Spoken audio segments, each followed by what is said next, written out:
Hello, ladies and gentlemen. I'm Marco Meyer, and you are listening to the Weekly Dartscast. 180. Hello, and welcome to a new episode of the Weekly Dartscast in association with Darts Corner. I'm Alex Moss, and alongside me, as always, the darts statistician and still the former Darts Strava King champion, Burton DeWitt. How are you doing? Well, I'm getting back the title, so I'm former will only be for 1 week.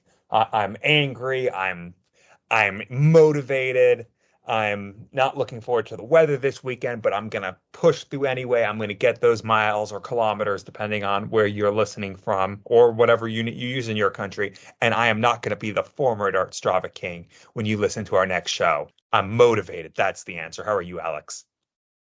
Good man. Yeah, I'm doing well here, thank you. No runs for me last week. The cold weather put paid to that. I didn't fancy slipping over on the ice and missing my away day at Grimsby on Saturday, and what an away day it was. Not often I get to see my team Colchester win in person, and shout out to friend of the show Lee Fox for the recommendation on food afterwards. It definitely tasted much better with the 3 points, but enough about that. We're here to talk about the darts, and this time of year, end of November, there's plenty of it to talk about, so let's get straight into it. This past weekend, the Players' Championship Finals, the last PDC major event before the World Championship. Luke Humphries getting back to title winning ways, beating Luke Littler 11-7 in Sunday night's final in Minehead to retain the title. Humphries, he heads to Ali Pali as the number one seed, the defending champion, but how would you rate his year as world champion so far?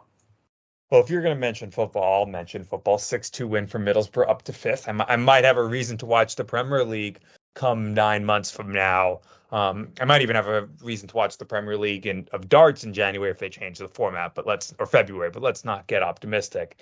But yeah, good week all around for football, but also a good year all around for the world number one and world champion Luke Humphries. And I think I'm amazed we haven't really talked about this yet, but granted, you can only really rate a season when you're at the top of the game, when you have the entire thing to look back on.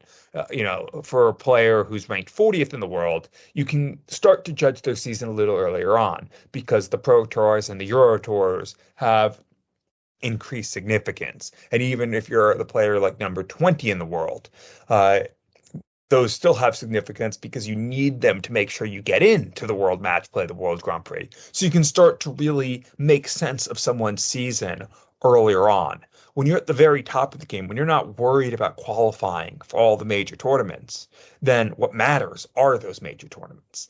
And most of them come at the back end of the year. We've had, as obviously all of our listeners know, because we've been talking about them for the last couple months, we've had 4 of the 6 ranking majors over the past 2 months. We've also had, in relatively recently, the World Series of Darts finals. That's 5 of the 10 televised major events outside of the World Championships that Luke Humphries has been able to play in all over the last couple months. So most of what you're going to judge his season by is back-ended. And I think now that that's all been completed, you can say it's been a darn good year for Luke Humphries as the world number one and world champion. Definitely better than Michael Smith had last year, better than Peter Wright had with his world championship seasons. And that has put him in good stead to remain world number one going forward, or at the very least world number two if and when Luke Littler catches him. And if you look at those 10 events, he's made the final in half of them. He's won half of those finals. So from 10 events, 3 titles, 3 runners up, and he's only had 2 early exits. He went out his first match at the Masters back in January. That seems to be a running trend for him at this point in his career. And then obviously in the Grand Slam, which we talked about on last week's show, where he won his final match, but by the time he won that match, he was already eliminated. He was going against someone who had already qualified for the last 16. So there was not really anything to play for in that. And then you look on the European Tour. Across 10 events, he skipped 3 of them. He made the final session in 6 of them. Again, he won 2 of them, one more than he won last year, which was a pretty darn good year. We made 6 finals. I think it's the work of a world number one. And we can talk about, and we've talked about, and we will continue to talk about whether Luke Humphries or Luke Littler is the best player in the world. And you can make arguments both ways on who's had the better season. I think I would lean Luke Littler right now, even though in terms of ranking majors, it's 2-1 in favor of Luke Humphries. Littler has also added in 2 non-ranking, including the Premier League, and has just, I think, accomplished just that little bit more, especially at the back end of the year. But Luke Humphries has still won the most important ranking major outside the World Championships in the World Match Play. And he became the first player to defend a ranking major since Michael van Gerwen 4 years ago, or 3 years ago rather, when he retained the Players' Championship finals this past weekend in Minehead. Overall, you wouldn't rate the year a 10 out of 10. If he's had a 10 out of 10, it probably was last year when he won those 4 majors in the space of 3 months, including the World Championships. But if he retains the World Championships, it's at least a 9, probably a 9.5. And even without it, it's probably an 8 out of 10. It's been a very good year. It's been the year of a world champion. It's been the year of a world number 1. And really, it's been 2 years of that. So how would I rate it? At least an 8. And there's room for it to grow as he heads to Alexandra Palace in a couple of weeks' time. Yeah, I can't argue with that. I think if you'd have sat down with Luke Humphries a couple of days after he won the World Championship back in early January, showed him what his record would be over the next 11 months leading into this title defence at Ali Pali, I think he'd be very happy. The World Match Play, he's ticked off the list. The World Cup of Darts on debut, an event that he said before how much he wanted to play in and put on that England shirt. The Players' Championship finals at the weekend, defending that major title for the first time. And his lead at world number 1 as well. I think that says a lot. He went to number 1 by just getting to the final at Ali Pali. And then when he won the title, opened up a 360 grand lead over Michael van Gerwen.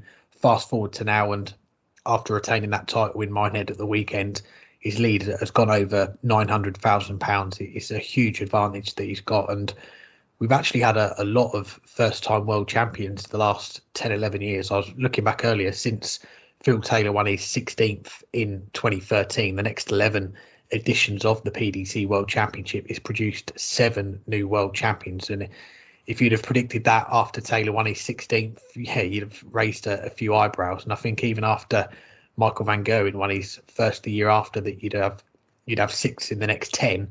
You'd have had a few more surprised looks on people's faces as well, because you'd probably expect Michael van Gerwen to have hoovered up more of these world titles. But yeah, the reason I mention all these first-time world champions is I want to try and compare what Luke Humphries' season as world champion has been like compared to all of them, and see if it stands out in any way. Has it been particularly good or particularly bad in comparison? And starting with Michael van Gerwen, 2014, 10 titles, including 2 majors, the World Cup as well. Gary Anderson the year after, 3 titles, but it included the Premier League, and then you can make it 4 titles when he retained the world title and won it back to back. Rob Cross, 2018, 2 titles, a World Series, the highlight there. Peter Wright in 2020, he had 6 titles, including 2 majors.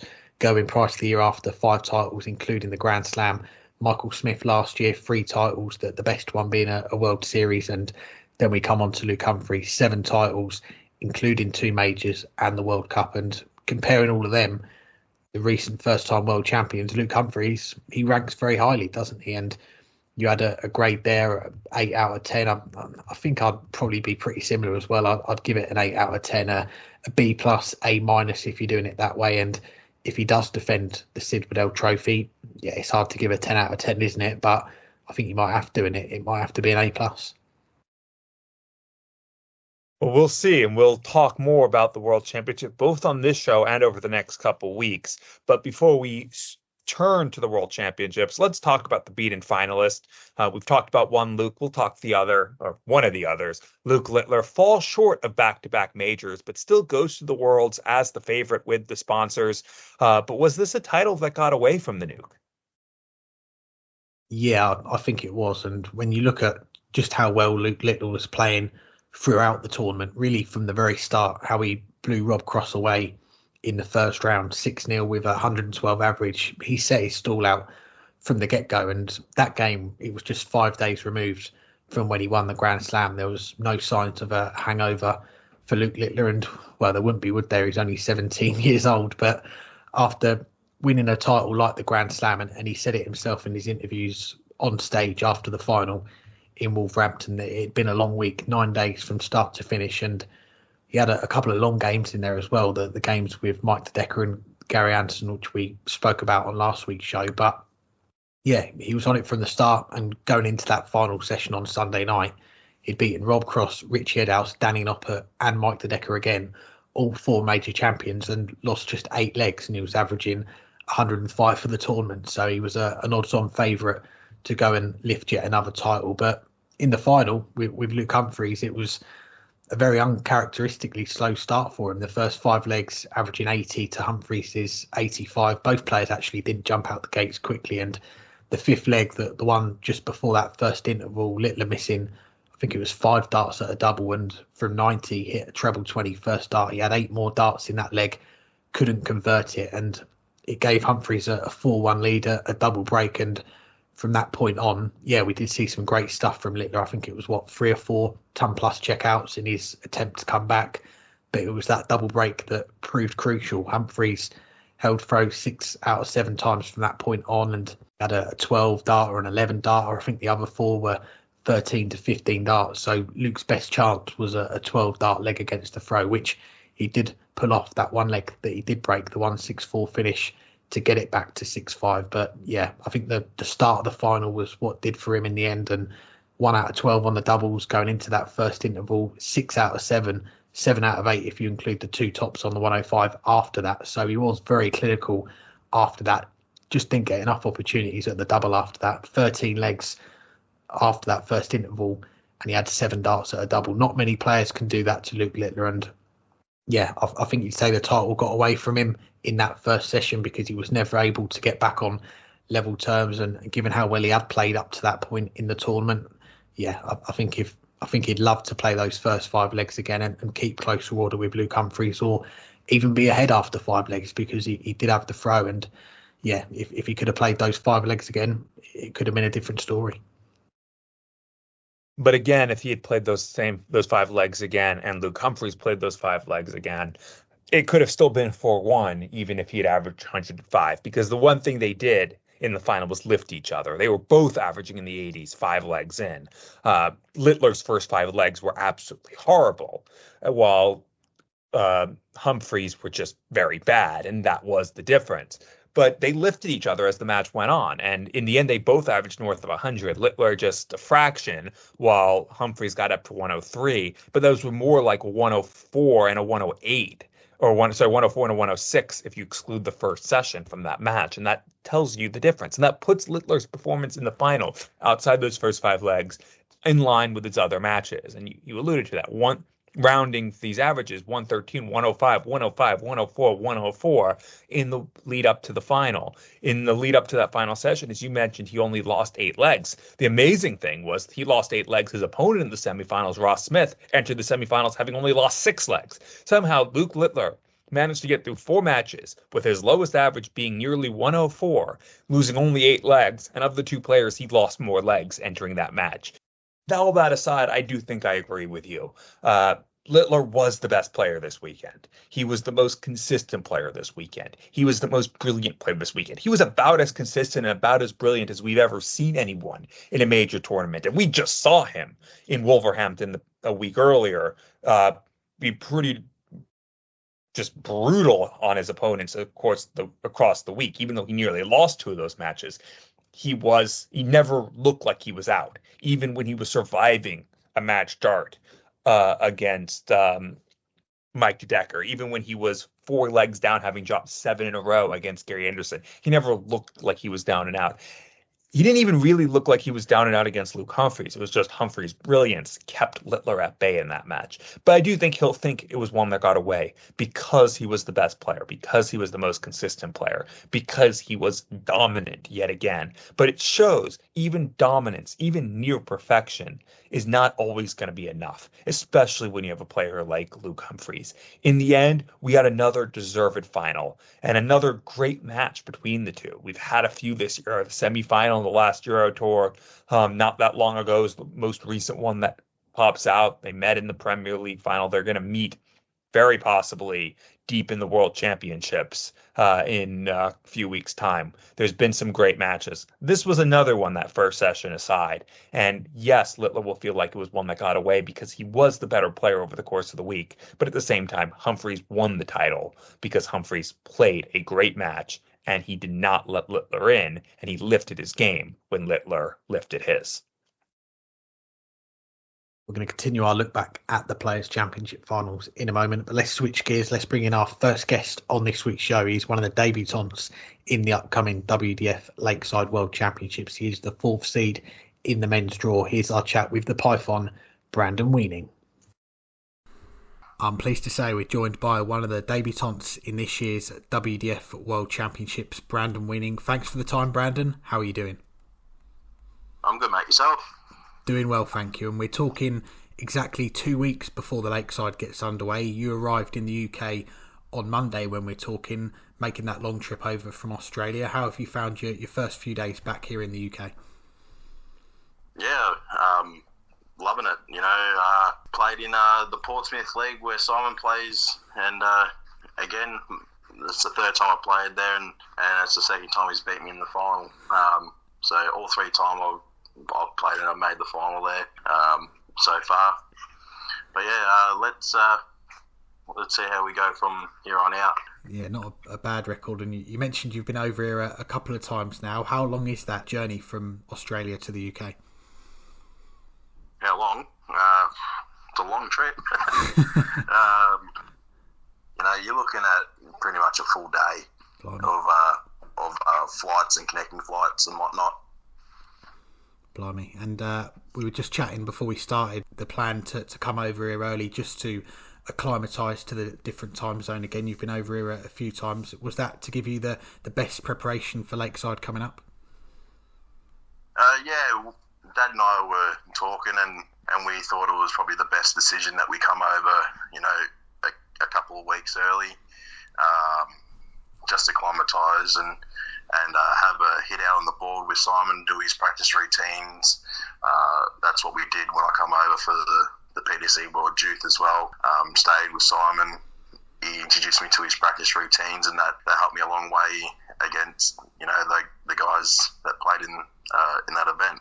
Well, I was doing some research earlier and found your website. It says you're an up-and-coming Australian darts player and a possible world champion. You've qualified for Lakeside as the 4th seed, so how are you feeling about your chances of going all the way? Yeah, I feel confident. Obviously, there's still a lot of work to do and a lot of preparation to go before my match.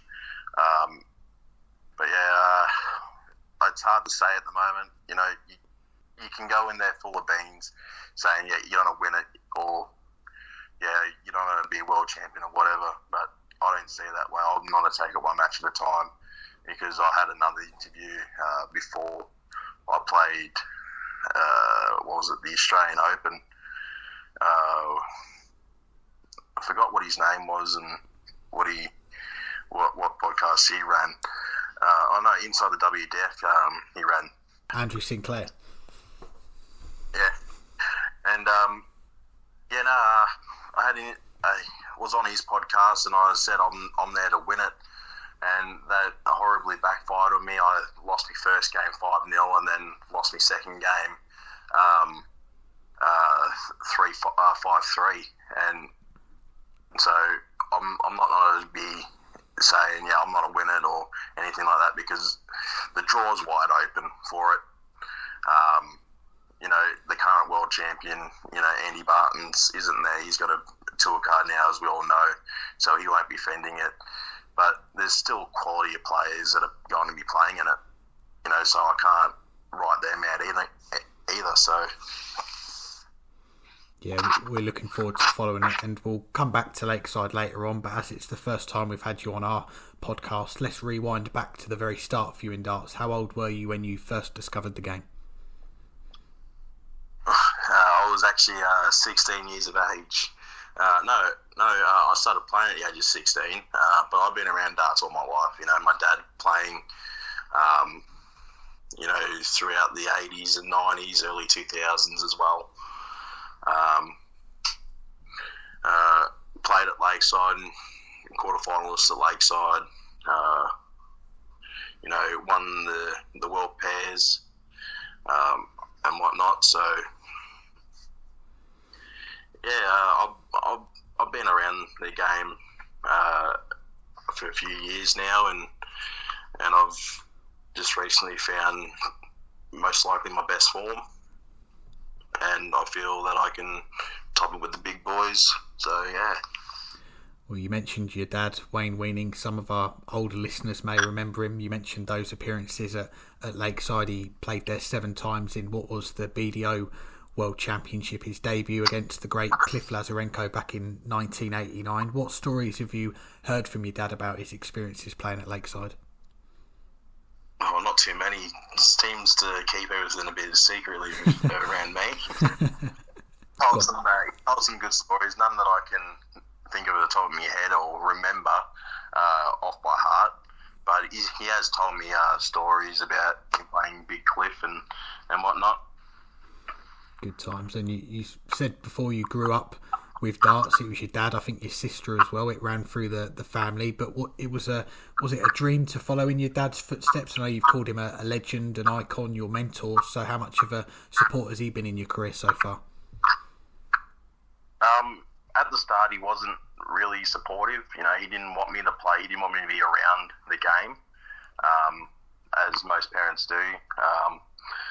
But he wasn't the actual one that got me into darts. I was staying at my mum's at the time, and her friend was playing at the Geelong Dart Club around the area I live, and they needed someone to sub in, and I went around and I subbed, and I just fell in love with the game from there on out, and went down and subbed for the rest of that season, put my name in for the following season, played from C grade all the way up to A grade,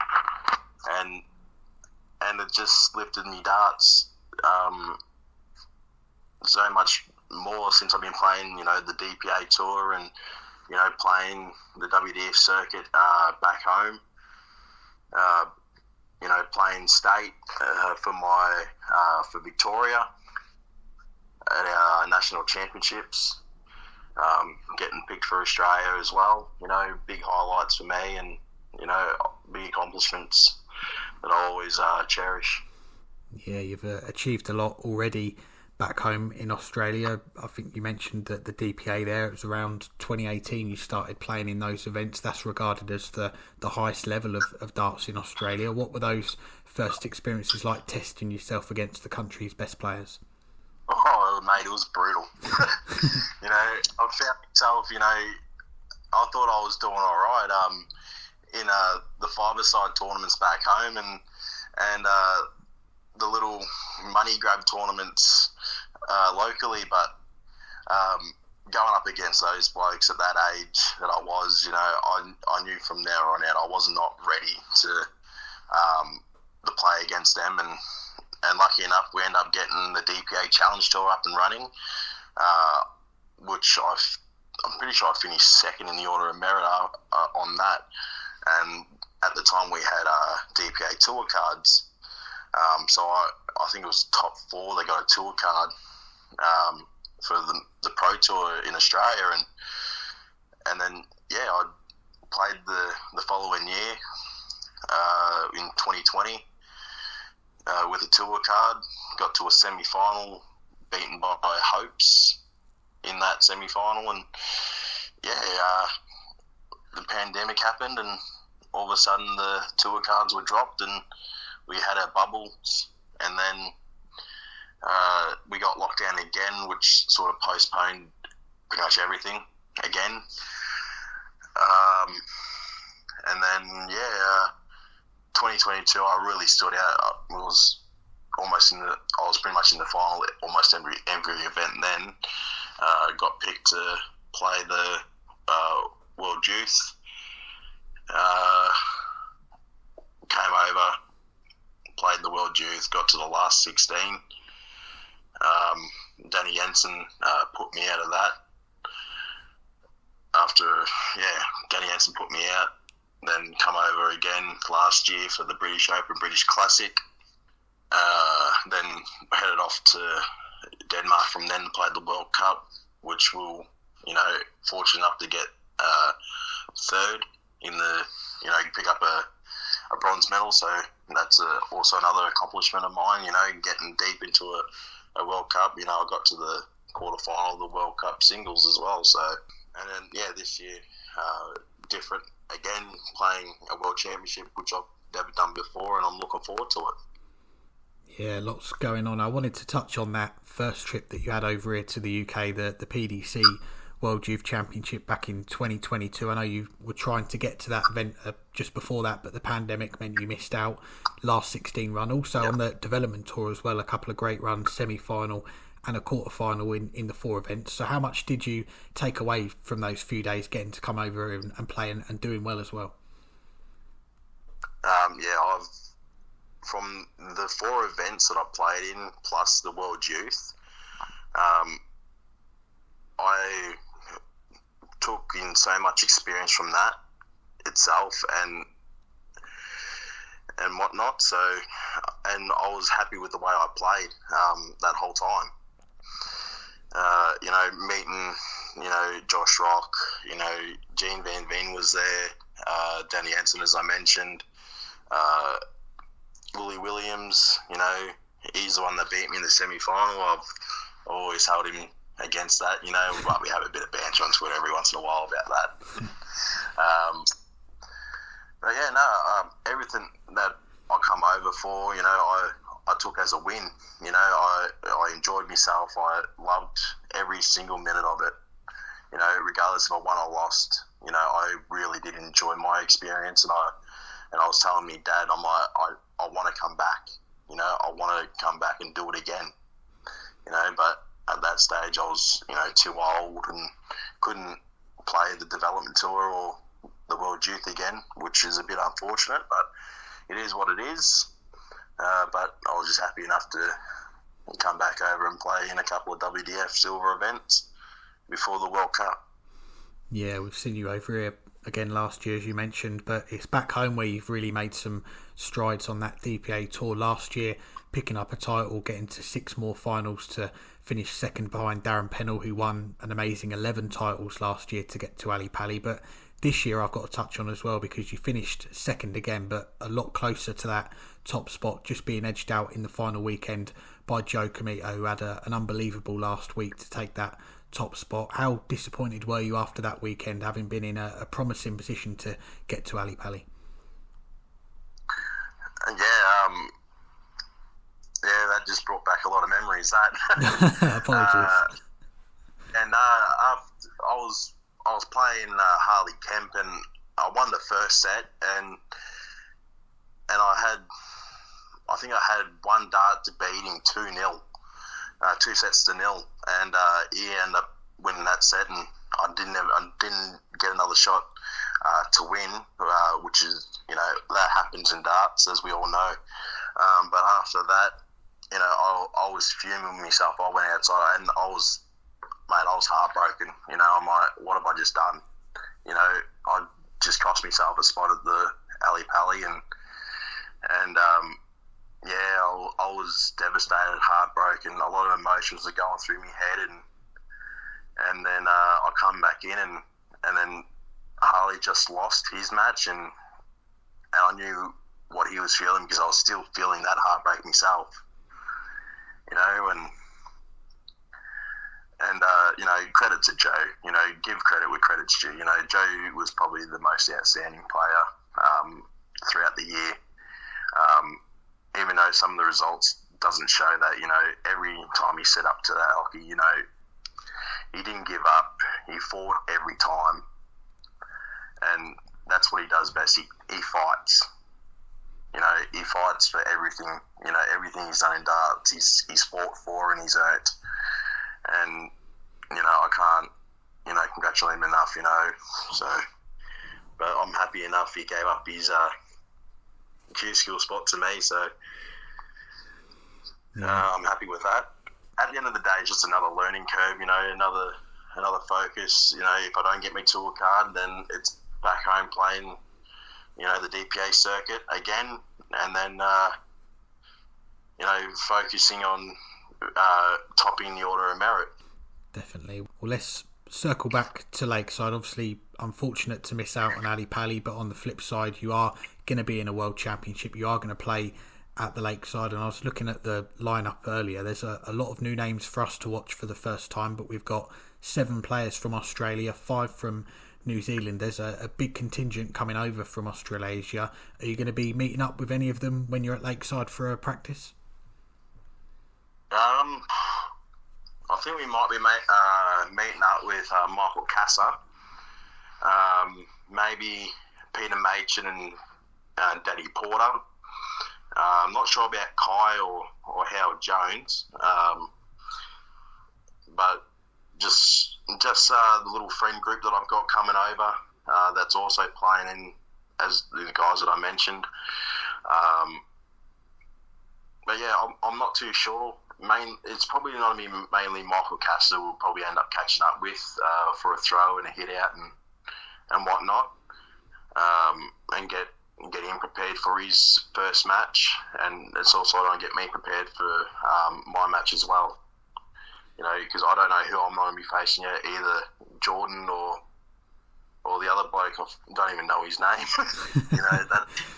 That much I've been paying attention to it all. I wish that blokes the best of luck, and whoever wins, and I'll be looking forward to meeting them in the second round. Yeah, I was going to touch on that as well, because obviously you've played a lot of tournaments back home in Australia. You'll know a lot of the players over there, but coming into this event, you are the 4th seed. But when we look at Ali Pally, the 4th seed, he'd have played a lot of the players on the tour during the year. There's a lot of players, I'm guessing, in that field that you've not come across before. Will you do any research on them, or are you just going to focus on your own game and your own preparation? No, I'll focus on my own game, my own prep. It's just me and the boy up there. I'm just playing. There's no point in playing a name.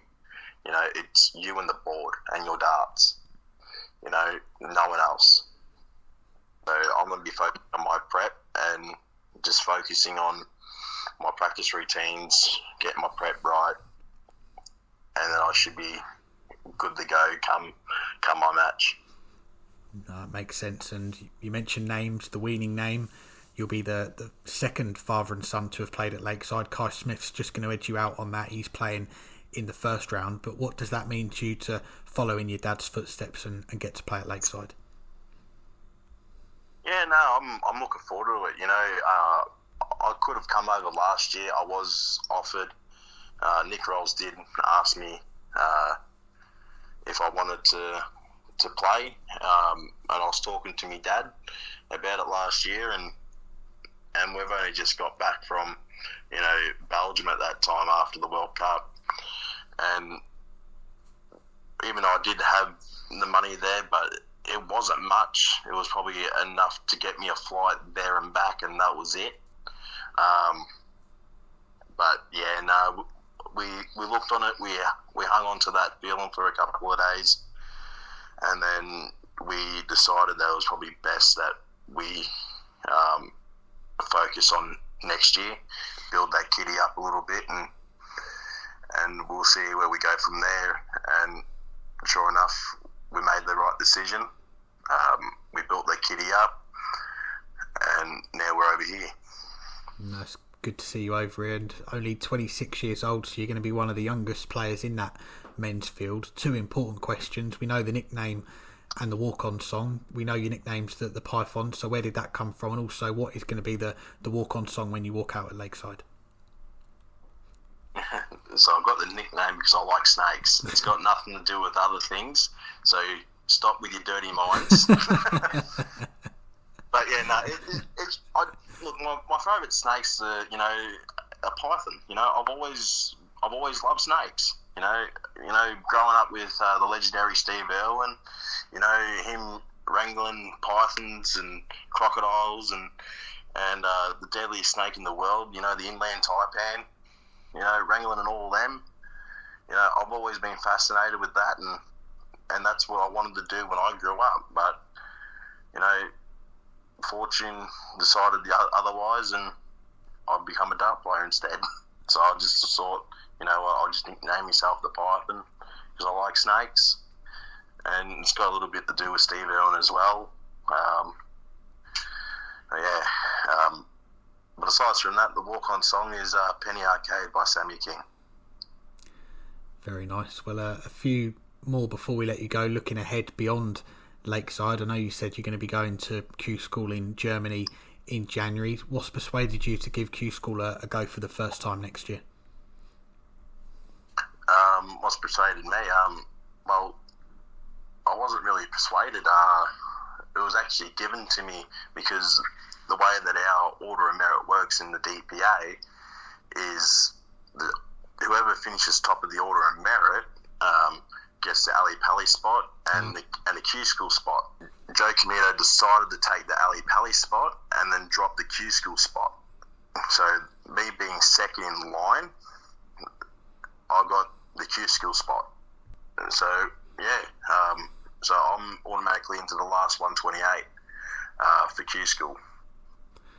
Excellent. And so what's the plan then in between Lakeside and Q School? Are you going to be spending Christmas and New Year back home, or are you looking to stay over in the UK for the whole time?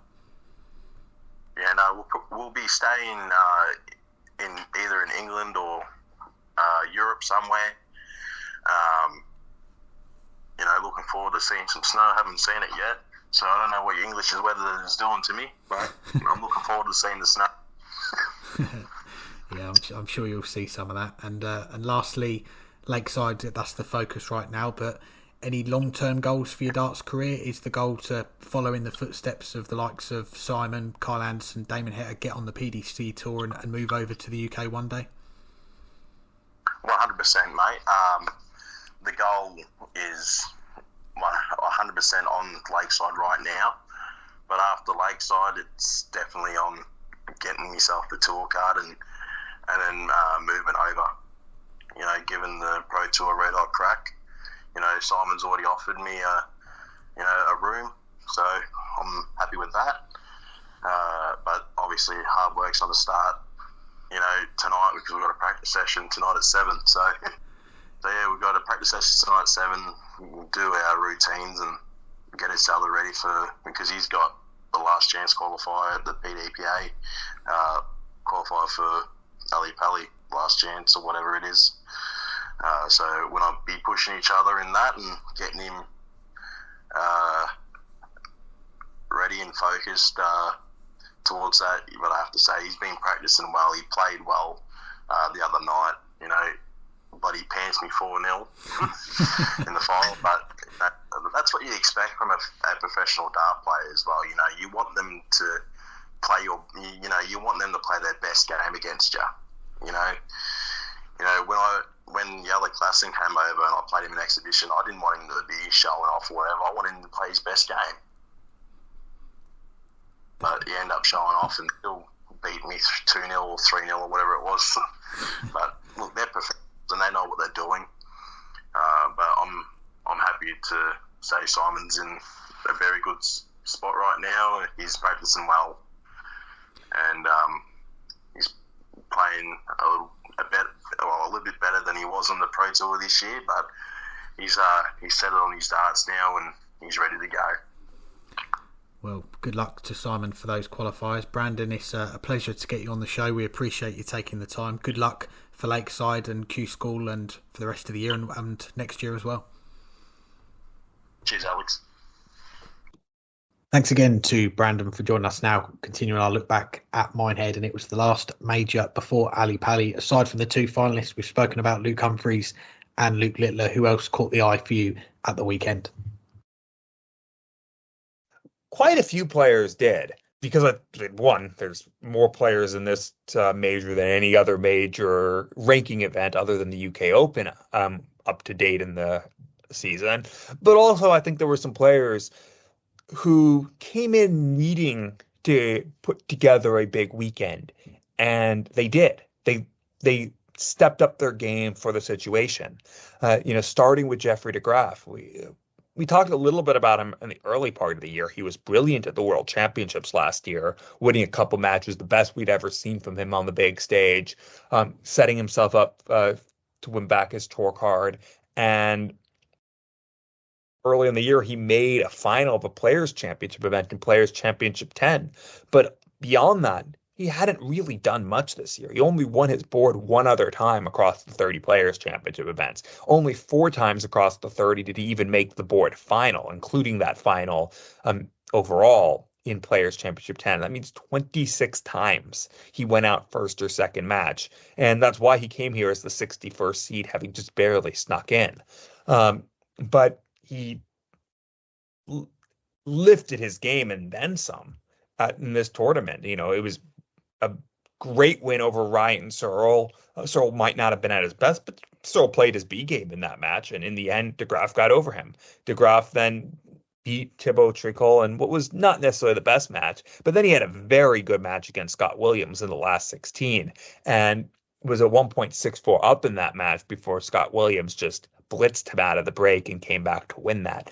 But what a weekend for Jeffrey de Graaf, and when he needed entering the World Championships. As I said, he looked very good in the World Championships last year. And if he plays like he did in the first or third round, he'll be a player to look out for. And we'll come back, at least I'll come back to him in a little bit. But it was a player to look out for on that form. But the player who beat him also caught my eye, Scott Williams. World Championship semifinalist last year, beat Michael van Gerwen in the quarterfinals. And then what did he do this year? Not really that much. He hadn't even made a board final in the last 10 Players' Championship events. He was okay at the front end of the year, but that was about it. But well, when it mattered, he got it done. Beat Jan van Veen, the eventual World Youth Champion, in the first round. After getting through a match where it wasn't that great, we mentioned the Scott Williams match where he came out of the break and played really well. And he only went out to a just brilliant Ross Smith in the quarterfinals. Scott Williams, again, it'll be a surprise if he makes the semifinals again at the World Championships. But if he plays like he did at his best in Minehead, it won't be that big of a surprise, at least as big as it would have seemed like entering the tournament. And that gets me to my next guy. Scott Williams went out to Ross Smith, just like Jeffrey de Graaf went out to Scott Williams. Well, Ross Smith caught my eye, and I mentioned it earlier. Luke Littler entered that semifinal having lost 8 legs. Ross Smith entered it having lost just 6. And, you know, when the match was over, they both had lost 17 legs. Unfortunately, that meant Littler advanced because he won 11 in that match. But he held his own against Littler, and he came back after Littler took that early lead, and he got himself back into the match. He was always clearly the second best player in it, but he never looked fully beaten. He always looked like he was going to create and take whatever chances he could. And that's why he kept that close. It's going to take a better performance to beat Luke Littler in the World Championships, but especially coming off of some early-ish exits in majors recently, at least earlier than I expected, considering I picked him to win some of those. This is a well-needed run for Smudger. And then finally, I'll mention 2 players on the bottom half, both Dirk van Dijvenbode and Connor Scott. For Scott making the quarterfinals, it gets him provisionally into the top 64. He doesn't need to be in the top 64 to be on tour next year. He's going to be on tour at the very least by virtue of finishing in the top 2 of the Challenge Tour Order of Merit. But to keep his prize money and to keep that money that on the Pro Tour Order of Merit towards qualification for the majors next year is vital. And if he's in the top 64 overall, he will. This was a big weekend for him that makes it more likely than not that he'll finish the year in the top 64. And Dirk van Dijvenbode, a great run to the semifinals. It's been a down year for him off those injuries last year that led to him not qualifying for most of the majors, didn't qualify for the match play for the first time since 2020, didn't qualify for the World Grand Prix for the first time since 2019, didn't qualify for the Grand Slam either. But here he was in only the second ranking major he's been in since the UK Open. He made the quarterfinals of the European Championships. Now he made the semifinals here. Dirk van Dijvenbode, if he's not back, he's close to it, and this weekend showed that. Yeah, some good picks there, and I'll start off where you finished with Dirk van Dijvenbode. His first round game with Callum Reeds, it was one that I earmarked on last week's show as a tie to watch because it could be 6-5, it could be 6-0, but it's a game that's going to be over very quickly. It turned out to be 6-1 to Dirk. His 99 average he produced, and that high level again in the third round to knock out and inform Jermaine Wattermina, and then really dug in to edge past Connor Scott in the quarterfinals 10-9. That was a game that for a lot of it it looked like it was going to be Connor Scott coming through, but kept his head and didn't give in and edged through in that deciding leg. And yeah, I think the weekend it ended in disappointment for him, really, because he had a good lead over Luke Humphries in that semi-final, 6-2 up, a dart at the ball for 7-2, which anyone can miss a dart at the ball. I've missed plenty of them, but I think more crucially was the 4 darts that he had to go 7-3 up, and it just felt like he left the door open for Luke there to come back into the game, and from 6-2 up ended up losing 9 of the last 11 legs to lose it with some to spare in the end. But yeah, you mentioned it, Dirk, quarterfinals at the European Championship. He didn't play in the Grand Slam, but that's 2 majors that he's played in a row now, where he's made the final day. He's made the semi-finals here in Minehead, and given the struggles that he's had over the last couple of years, I think it's a good sign for him now that he is turning the corner. And Friday night, I want to give a mention to that session because we saw a lot of the big names go out early. Michael van Gerwen Price, Gary Anderson all falling at that first hurdle, and the players that beat them as well deserve a mention. Ryan Meikle, an impressive comeback. He averaged, I think, nearly 10 points less than Gary, who was averaging 103 and had a little bit of luck surviving match darts, but won it in a decider. Thibaut Tricol accounting for Gerwin Price 6-4, and Ian White, I don't want to say he was rolling back the years. It might be a bit too early for that, but 102 average, 170 finish in that one, a 6-1 dismantling really of MVG. That was a very impressive performance, but for these guys that the next day couldn't quite live up to that again, and I don't think they were able to come down from that high and go again on that Saturday afternoon. Ian White losing 6-0 to Mike De Decker, Thibaut Tricol going out, Ryan Meikle going out as well. It's tough to get back up the next day after beating one of the big names. And just lastly, a word on 2 of the beaten quarterfinalists. You mentioned them both, Connor Scott and Scott Williams. Connor, a first quarterfinal in a PDC major, just 1 leg short of making that final session, and it was a big run for him. And you mentioned the permutations at the moment with regards to that top 64, and he goes to the World Championships now with it in his hands. He's going to know what he needs to do really to make sure he stays in that top 64, and this run has given him a real boost to do that. And Scott Williams, a run that seemed to come out of nowhere. You mentioned his record this year, but he's reminded us again of the talent that he's got, that he can produce on the big stage, some eye-catching performances, and that's going to be a confidence boost for him to take into Ali Pali, where, as you say, semi-finals 12 months ago, he's going to have to get to the final or win it to better what he did last year. Well, let's now begin part 1 out of probably 2 or 3, depending on how many shows we have, of our preview of the World Championships. The countdown to Dartsmas has begun. Keep an ear out for our big preview show, but until then, we'll just touch briefly on the draw, which was made 2 days ago now, and the schedule's come out, but we'll push off to talking about the schedule till our next show. But which of the first and possible second round ties jump off the page for you? Yeah, it's getting exciting now, isn't it? We had the last chance tour card holder qualifier on Monday, and big shout out to Rhys Griffin on claiming one of those 4 spots in the field at Ali Pali, a debut for him, and he's been wearing our Weekly Dartscast sticker on his shirt, so it's going to be nice to see our podcast represented on the biggest stage there is in darts in a few weeks' time. And pleased for Rhys as well that he's going to be signing off his first year on the tour with a trip to Ali Pali. That's going to be a special experience for him that he won't forget. But yeah, we had those qualifiers. We had the draw on Monday, as you mentioned. We had the schedule come out a few hours ago when we were recording, and I'll pick out 3 first round ties and 3 potential second round ties that caught my eye immediately following the draw.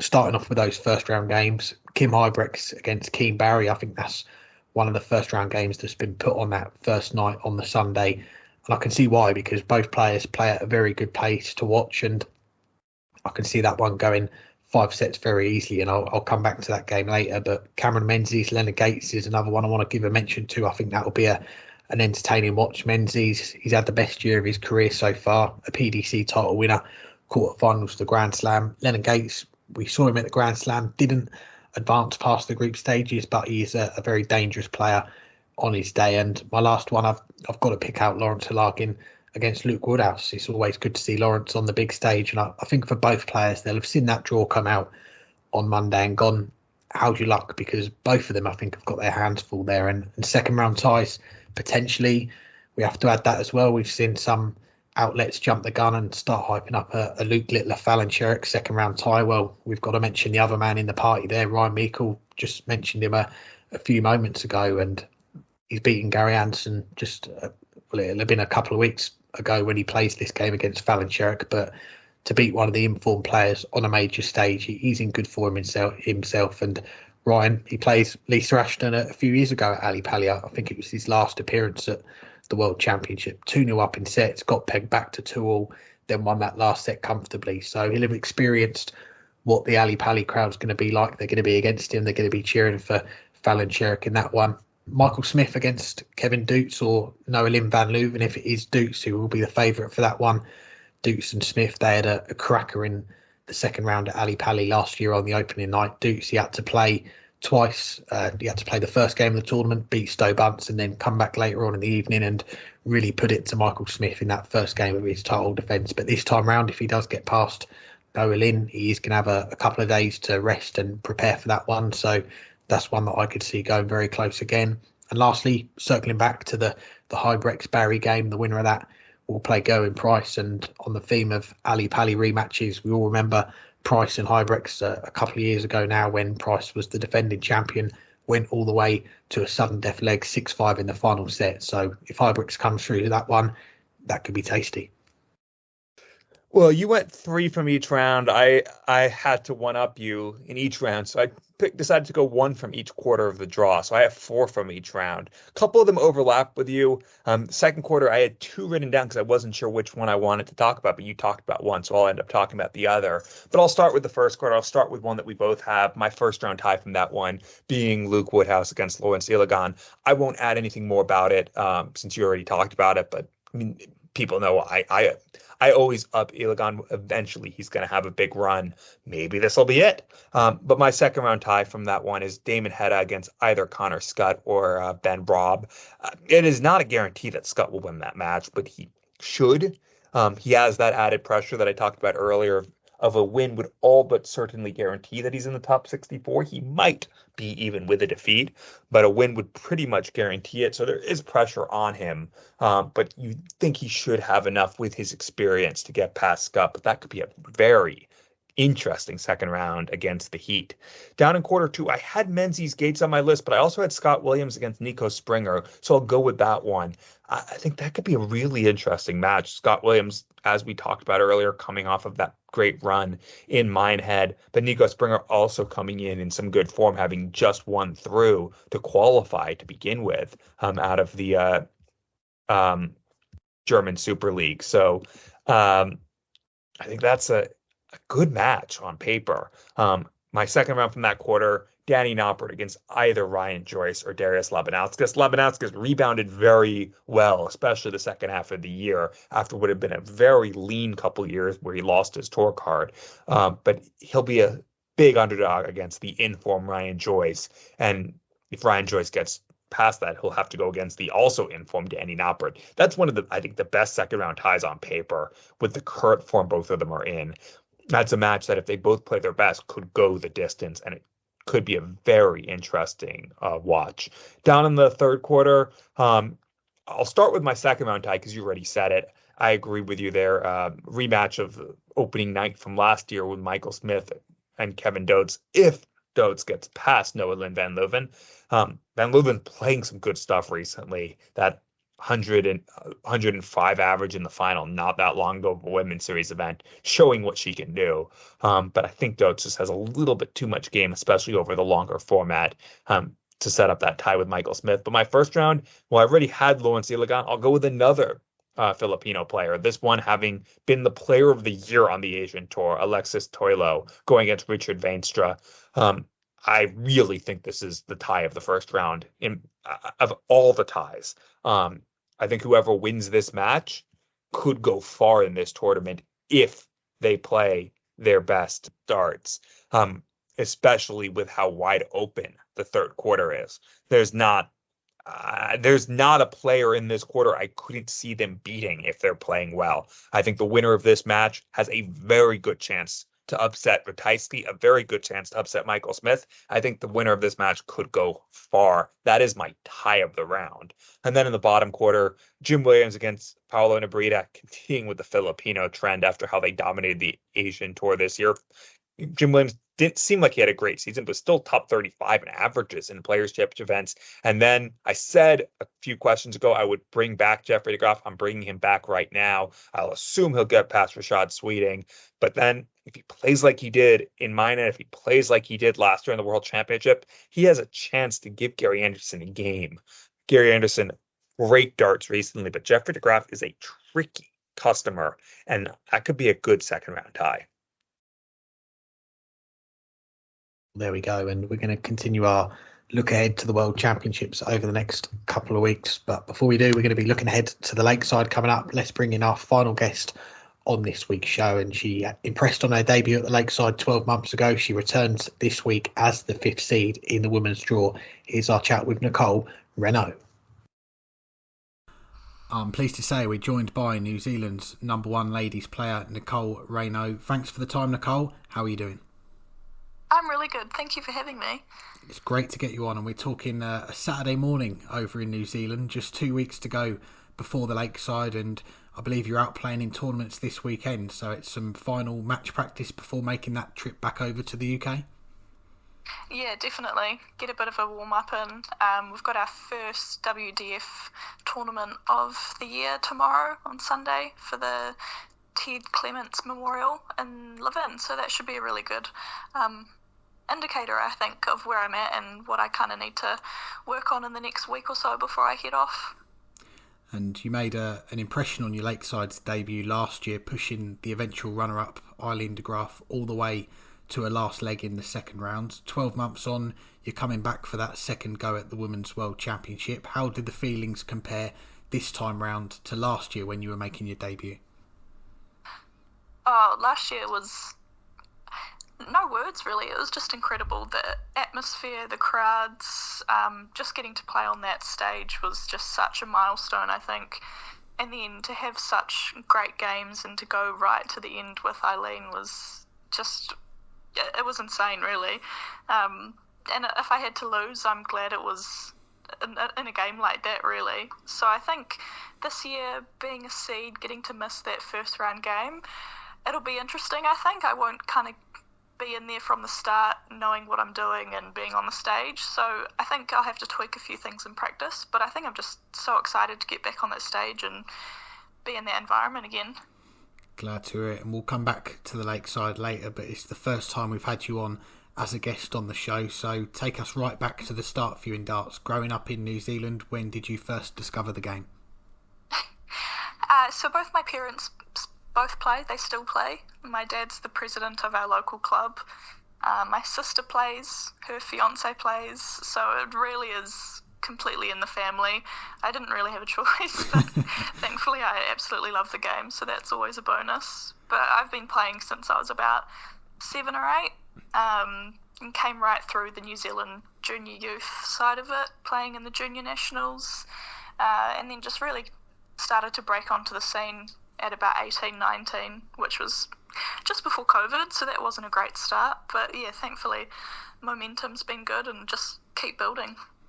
Well, you're playing on the World Championship stage, but you mentioned it runs in the family, darts, so we've got to ask, who is the #1 in the Regnaud family? Contentious answer, but yeah, I seem to hang on to that title most of the time. They do give me a run for my money, though. Well, you mentioned you progressed through the youth ranks in New Zealand. What was that journey like from a complete newcomer to the game to then making those strides, progressing your game, and then you moved into the adults events after that? Yeah, it was so fun, playing amongst the juniors, getting to really start from the very beginning of darts in New Zealand and just really grow with the game and how it's progressed in New Zealand. I think it was a really crazy journey, especially starting off in juniors and going to those types of tournaments, and then also starting to dabble a bit in the adult tournaments as well. So it was kind of an interesting balance between the two. I think I definitely probably still get a bit more nervous playing people my own age or younger, so it's quite interesting. And I think one of the best parts has been looking up to kind of the New Zealand idols and then getting to play amongst them and then, start beating them and being amongst them. It's been really cool.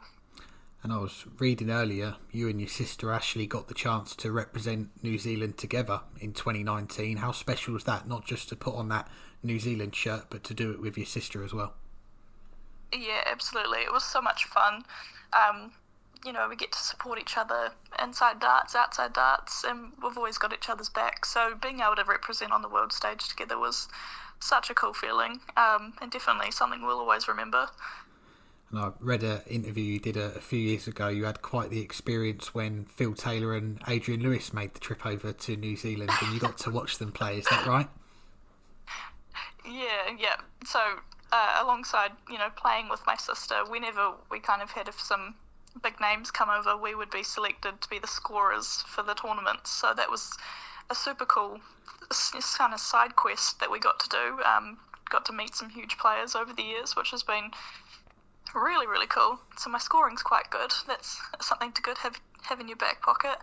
But yeah, I think the heat lamps on stage were incredibly hot, and we were playing some huge games. We were playing, I think it was about 31 legs, and they were playing every single leg. Not much time in between games, and unfortunately the heat lamps got to me, and I started to kind of go down, and Russ Bray, with his cat-like reflexes, jumped across the stage and caught me before I did any real damage. So it was quite funny. We actually kind of reconnected at Lakeside last year, where we had a bit of a laugh and a drink about that, so that was quite cool. Good times, and well done Russ there as well. And off the hockey, you studied criminology and education at university, and you wanted to pursue a career with the New Zealand Police or Customs Service. So what is it you do away from darts for work at the moment? Yeah, so I've been with the Ministry of Justice in New Zealand for 3 years. So that's been a really interesting insight into kind of the justice system in New Zealand. So pretty much every day for me is different there. Mostly I work in divorces, so that's quite interesting. So we divorce everyone in New Zealand that, wants to be. So yeah, every day's quite different there. There's always something going on. But yeah, no, it's been really cool. And it's so different. I like having kind of a stark difference between my darts and my work. So yeah, something's always interesting going on.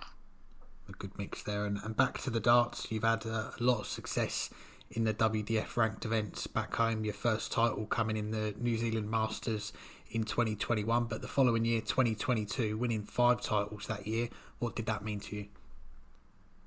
Oh, it was so great. I think coming off the back of COVID really kind of slowed everyone down a bit. So to be able to kind of build on that success of 1 title and to kind of start building to 5, and then I think we got to about 7 or 8, it's just been really great. And always hungry for more, I think. Always setting bigger goals, bigger milestones. So I'm just excited to see where the next few years go as well. And that same year, 2022, you made the trip over to the Netherlands for the World Masters, got through the groups, made the last 16. Was that your first experience playing darts in Europe? Yeah, it was. And it's so different to anything back home. It was such a great experience to see even just like the mannerisms, how other people play, their strategies. It really opens your eyes. And it did make me so motivated to come back home and just be amongst those ladies, because it really was just such an incredible experience. We were chatting with Brandon Weening from Australia a few hours ago. He's already over here in the UK. We asked him how long the flight was to get here. Had you been over to Europe or done any long distance flights like that before the World Masters? No, that was the very first, and it was an experience for sure. So even just coming over for these huge dart tournaments, you first have to kind of get over the trip over there, which is crazy, because you hear from lots of, UK based players, and it's, an hour here, an hour there. For us, it's like 26 hours. So it's a huge commitment, but it's definitely worth it. Definitely is. And all those titles in New Zealand, they helped you qualify for the Lakeside. When did that dream or goal, I guess, to qualify for the Women's World Championship first enter your head, and when you knew that you'd done enough to qualify, how did that feel to have achieved that goal? I think it's always been the biggest goal, kind of like the top of our sport, absolutely what I always wanted to do. And I think getting that first taste of just the elite players in the sport in the Netherlands at the World Masters just really made me hungry to be at the top of my game, to be in and amongst these ladies that I've always looked up to. So actually getting that confirmation while I was over in the Netherlands, which meant I didn't have to play in the Lakeside qualifiers, it was a big relief, I think, but I was ready for the challenge, and it was just such an amazing feeling to kind of tick that off your bucket list. And then walking onto that stage with your walk-on song going and the crowd cheering it, there's just nothing really like it. Yeah, special moment, that Lakeside debut against Anna Forsmark, 1-0 down in sets, but you drop just one leg over the next two sets, you win them both to go through. What do you remember about that first time up on the stage last year? It was such an experience. I think getting onto that stage and just the focus setting in, and didn't obviously go quite my way. I felt like my darts weren't really at the level I'd been practicing for, but I think that's kind of to be a bit expected when it's your first time and you're kind of getting used to playing in front of a crowd like that. But yeah, so happy with how I fought back in that game. Anna was such a great player. She was really on to her scoring and her finishing. I just got quite lucky that as I got better, she kind of dipped off a bit, but it was just such a great experience. I was just so relieved, as you can kind of see when I hit that the finishing double. There was such a look of relief on my face to get through to that next round. Yeah, and that next round is Aileen de Graaf. As we mentioned earlier, you pushed her all the way to a last leg decider. I was looking back earlier, the 1-2-4 on the ball to level at 1-0 in that last set, and the decider, 12 darts thrown, you leave 96, but Aileen takes out the 80 on that double five to get over the line. What were the overriding emotions coming off the stage after that game, pushing someone so close and being so close to the quarterfinals? Yeah, as I said, it's hard to be disappointed when you feel that you've played to the best of your ability, and maybe if I had the throw it could have been different. Maybe I think once I hit that 1-2-4 to go up in that last set, I think you can kind of see that my game dipped a little bit. I think it kind of rattled me a little bit, and I should have taken a bit of time maybe to reset going into that next leg, but all such a learning experience and something I'll definitely take into this year. But yeah, I was just really proud of myself, and everyone around me was, and it was just such a cool experience. Hard to be disappointed when you feel like you've played really well, and I think it was the highest losing average since the 2020 final, so yeah, hard to be mad about that. Yeah, that says a lot. I know you gained a lot of new fans that week at the Lakeside. You said it was on the bucket list to play in the World Championships, but how soon did you set yourself the target of getting back there again this year? Definitely wanted to be back this year. I think going there last year and experiencing it, I was like, I can't miss out again. Thankfully, I think with the rankings and the way they worked, I did have a good kind of leg up going into this year. But to seal it by winning the New Zealand Open, which was also one of my milestones that I really wanted to tick off, gave me a bit more time to kind of have the confirmation and to be able to practice with that instead of kind of waiting till the end of the rankings like October. So that's been really cool. Yeah, you come back as the 5th seed this year. Don't have to worry about that first round, which can be a brutal format, first to 2 sets. You're through to that second round, and you're one of 5 Kiwi players across the 4 tournaments at Lakeside, and it could be a fellow Kiwi in Wendy Harper who you play first up. She's got to win her first round game, but how cool would it to be to have that all New Zealand tie in the Women's World Championship, because I don't think that's happened before. Yeah, it'll be incredible, and it's so cool to see that we have 4 ladies going, and obviously our man Craig Brown. It's actually the New Zealand team we just took over to Australia in September, so that's been awesome that we've all actually made it and we'll be competing over in the UK. We can all support each other, and myself and Wendy, we have such great games. We're obviously both really competitive on the New Zealand circuit, so we do kind of meet each other quite often in the later rounds of our tournaments. But I think it'll just be so good. Like, one of us is going to go through that game if she gets into that second round, which I'm hoping she will.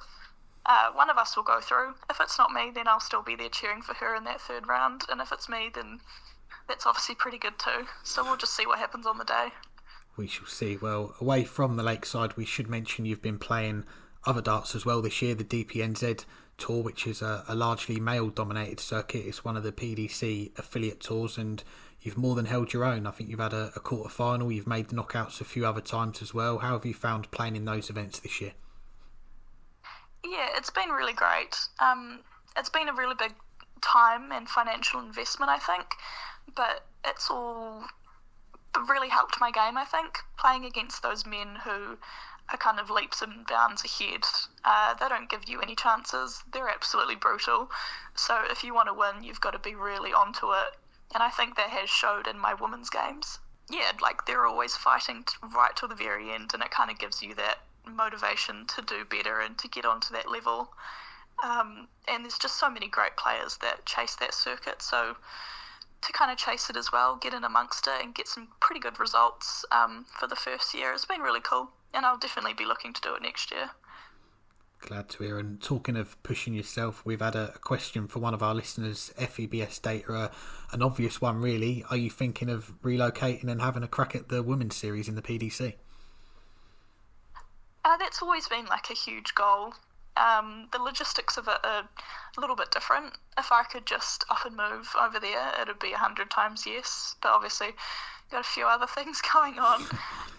But I think we'll see how the next couple of years go. And if I keep getting these types of results, then that would be really something I'd love to explore over there.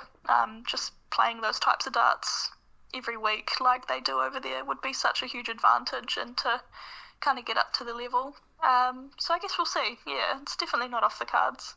Watch this space. And lastly, finishing up back to Lakeside, you said after your debut win that nothing compared to this playing on that stage. What would it mean to go even further this year, make a deep run in your second Women's World Championship? Yeah, no words really. Try not to get too ahead of myself. You know, there's such a hugely talented pool of players this year. I don't think there's going to be any easy games. So I'll definitely be taking it one leg, one set, one game at a time. And yeah, hopefully we can just kind of work some magic and see what happens. Well, Nicole, it's been a pleasure to chat to you. Good luck on working that magic at the Lakeside. Wish you all the best for that tournament and what else is to come in 2024 as well. Thank you so much. Thanks again to Nicole for joining us now. Looking ahead to Lakeside gets underway on Friday night. We'll have more on that later as well. But question of the week, sponsored by Condor Darts. Who wins the 2024 WDF Men's World Championship? Well, it seems like guesswork, at least for most of it. Because as I've said before, I don't even know who some of these seeded players are. Who is... no offense to Cliff Pryor, who's the 12th seed and the highest seeded Englishman in the event, but I've never seen him play. I do not know anything about him other than the fact that he's one of the seeds here. And it's sad that that's the case. It's a mix of all the best players, or almost all the best players in the PDC World Championship, and many of the next set of best players didn't even try to qualify for the Lakeside this year. But there are a couple people here who I think have a good chance. And the one who I see being the most likely is Jimmy Vansky. We first saw him, in the Modus series earlier in the year, but we've also seen him just dominate the WDF. That's why he's the second seed here. We saw him come very close to qualifying for the PDC World Championship through the Western European qualifier recently. But I think he's just a level above almost everyone else in this field. And at the end of the day, the question then becomes, is he enough better than everyone else that it's going to be a clear cut? And I don't think he's that much better, but I think he is just that level above. He's going to go against either Patrick Kovacs or Bjorn Leon in the first round.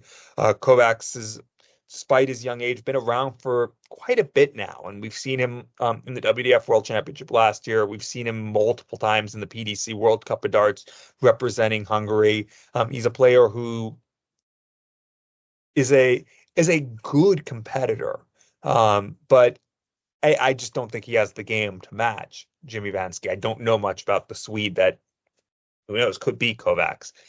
And then, in the next round, he'll go against either Ryan Hogarth, Matthew Edgar, or Jarno Bodenberg. I think he should win against any of those. The biggest early difficulty for him, potentially, would be in the quarterfinal, where he will very likely play Lung Kai Fan, who is a tough opponent. He also might play Dennis Nielsen, who of course made the semifinals here last year. That's where, the best chance to get him is. It might be a little bit longer, but there's some good players who he might play. But that's in the quarterfinals. He is, I think, the clear-cut favorite here. He should be the clear-cut favorite here. And he's the player who I think is most likely. And the question is, who do I think is going to win? I'll go with the player who is most likely. So I'm going to go for the Dutchman, the second seed, Jimmy Vansky, to win it. Who does he beat in the final? I don't know. It could be any of those guys. We'll go with our guest, Brandon Weening. Why not? He's on the show this week, so we'll go with the Australian to get through to the final, so that he comes back on next year to try to go one better. Well, looking at our poll on Twitter at the moment, Jimmy Vansky, your pick, he is a runaway leader with our listeners at the moment. 66% going with him. Gary Stone and Neil Duff both 8%, and then other 18%. And last time I checked with our sponsors, Quiff, Gary Stone was the favourite for this title. Neil Duff, he's the only former winner in the field. And Jimmy Vansky, the second seed, very nearly wasn't in this question. You go back a couple of weekends ago now, missed match darts in the final of the West Europe qualifier for Ali Pali against Stefan Belmont. And I think if he'd have won that final, the poll, it would have looked very different anyway, because Jimmy wouldn't have been an option. But I think the results would have been a lot closer too. I don't think we'd have had a player leading the poll with 66%, put it that way. But I still think it is a very open championship this year. That the men's event at Lakeside last year, of course, Andy Barton's was the undoubted favourite, and he lived up to it and went on to win his tour card, and won't be at Lakeside to defend the title, and won't be at Ali Pali either, which is a bit of a surprise, really. End of his first year with a tour card, not going to the World Championships. But I look at the draw for this year's men's event at Lakeside, the top half, it looks very wide open. I mentioned it a few weeks back. I think only one World Championship quarter final between the 24 players. That was Brian Rahman 2 years ago in the WDF. He starts in round one, and that's another thing as well. This first round being a short race to two sets, it's very cutthroat, and the seeds, in one way, yes, they've got an advantage. They've not got to play first of two sets. It starts first of three sets in the second round. But I do think there is something to be said for players that win that first round game. They've got that experience on the stage to take into the second round, especially when we look at the players in this field. And you touched on it there. There's a lot of players that we don't know a lot about. We've not seen them play on stage before. The bottom half, you have got Vansky. You've got the favourite, Gary Stone. You've got the only former champion, Neil Duff, the number 3 seed. I think Vansky is in the tougher half, but I think he is the player to beat here. And you can't compare Lakeside and playing in the World Championship to the Modus Super Series. But what he has gained from that, the experience of getting used to playing in front of the cameras, the small crowd on the Saturday, being in the spotlight, played on the Pro Tours this year as well, competing at the highest level. I think once he gets going, he's going to take some serious stopping. I really do. And the top half, a lot more wide open.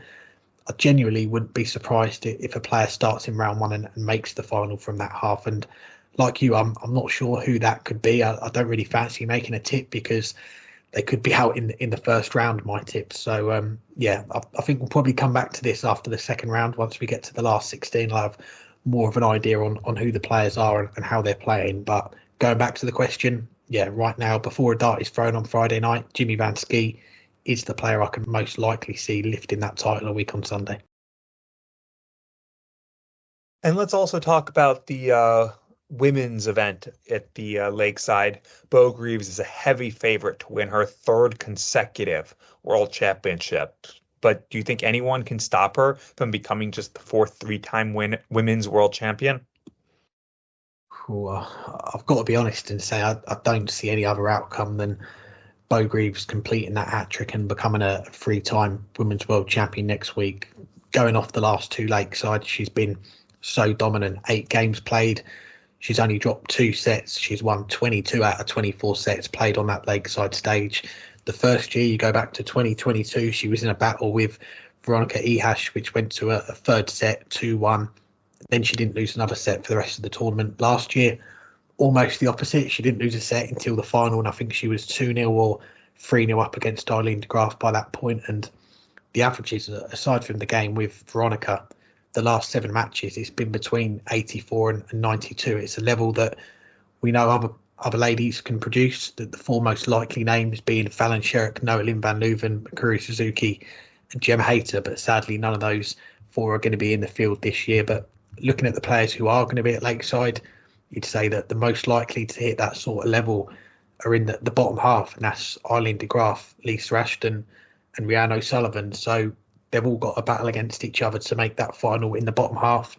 And if it is Beau in the final from the top half over that long format, best of 7 sets, you do favour Beau still to come out on top. So looking at the top half, who could be a threat for Beau? I think her biggest threat could come in that first game in the shape of Kirsi Venäkainen if she wins her first round game. We've seen Kirsi on the Women's Series regularly.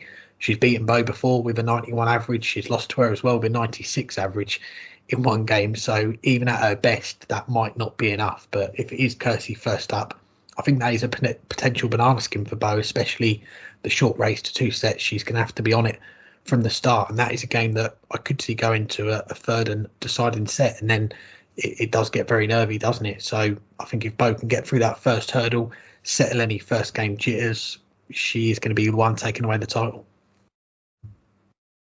Yeah, you said exactly what I was going to say here. The top half, there doesn't seem to be many people who you would fancy a good chance to beat her. And not all of these players have played the Women's Series, but as you mentioned, most of the people who have been the closest competition for Beau Greaves this year aren't in here. But Fallon Sherrick and Noah Lynn van Leuven, who were 2nd and 3rd in averages in the Women's Series and were 2nd and 3rd in the Women's Series Order of Merit, are going to play the PDC World Championship. Gemma Hayter was 4th in averages. She's not here. Makura Suzuki is 6th in averages. She's not here.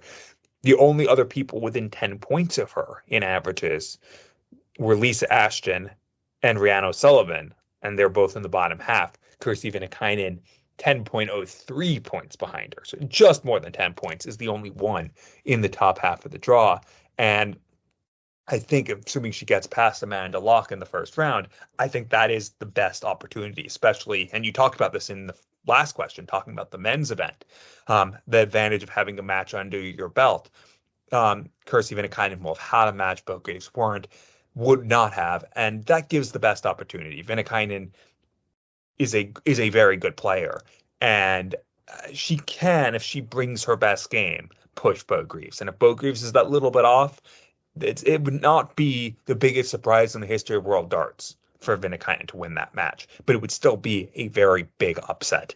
And by the time then you get through to the final, and I do think if Beau Greaves gets through that match, she is going to get through to the final probably without losing a set the rest of the way.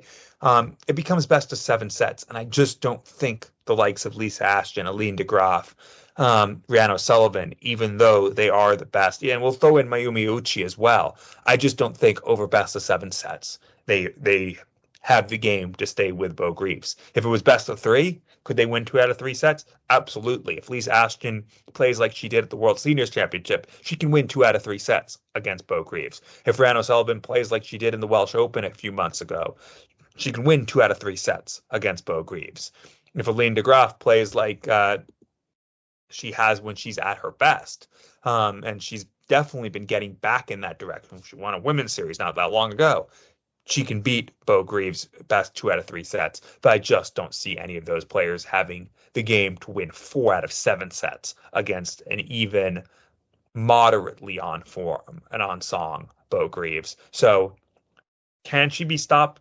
Yeah, but it's most likely at the first hurdle if it is going to be at all, because once she gets past that, I just don't see who's going to, in the format that they have to play her, be able to beat her. Anything else for this week? Well, I've got to say a few thank yous. Thank you to our guests for joining us, to Brandon and Nicole for their time. Thank you to our sponsors, to Darts Corner, Condor Darts and Quiff. Links in the description. Go and check them out. Thank you to our listeners for joining us as always. And a few other notes before I go as well. We have got a giveaway for 2 tickets for Lakeside on Monday next week, the afternoon and the evening session. Bring you and a friend. Check out our socials for how to enter. You need to get in quick because we are going to be picking a winner very soon, but a chance to see Paul Lim and Dieter Hedman both playing that day. Thanks to our friends at Mission for the tickets. And lastly, whoever wins those tickets, you're going to get to see me as well, because today when you're listening to this, I'm going to be making the trip over to Lakeside. I'm going to be there for the whole tournament thanks to one of our sponsors, Darts Corner, and I'll try and get as much content as I possibly can over the next few weeks. So keep an eye on the feed wherever you get your podcast. I'm not promising daily content, but if I can, I will. And if there's any players that you want to hear from at Lakeside, let me know and I'll do the best to get them on the show. Cliff Pryor, someone that we don't know too much about, Burton, I'm going to see if I can get a chat with him and we can find out more about him. And until then, not long until Lakeside 2024, and when it does come around, keep an eye out for more content from us and you'll be able to enjoy the darts. And also, lastly, I almost forgot, next week we are looking to do a mailbag special during Lakeside. Me and Burton are going to jump on a call and answer all your questions. We'll put a post out on our socials, so fill that mailbag with as many questions as you want, and that will be a special episode of the podcast next week as well. Yep, as get us as many questions as you can, as long as they're appropriate, and as long as we don't get too many that we have to make cuts. Nothing's off limits. I think that's a direct call out to George Dobson, isn't it? You should have said his name. I'm sure. Actually, we haven't had a George Dobson question in a little while now, but I'm not. So, George, you get us your best. We'll limit you to one, but get us your best question that you want us to answer, and we'll do our best. But yeah, it should be a fun episode. Get us into the holiday spirit, to get us into the Dartsmith spirit. We'll also, of course, have a few shows where we preview the World Championships. We'll recap Lakeside as well. So a lot to go. It's the best time of year, at least as long as you bundle up, because it's cold out there. So, yeah, well, until then, for the last little bit of time, hang tight while you can, because letting loose and enjoying the darts is just around the corner. The Darts Corner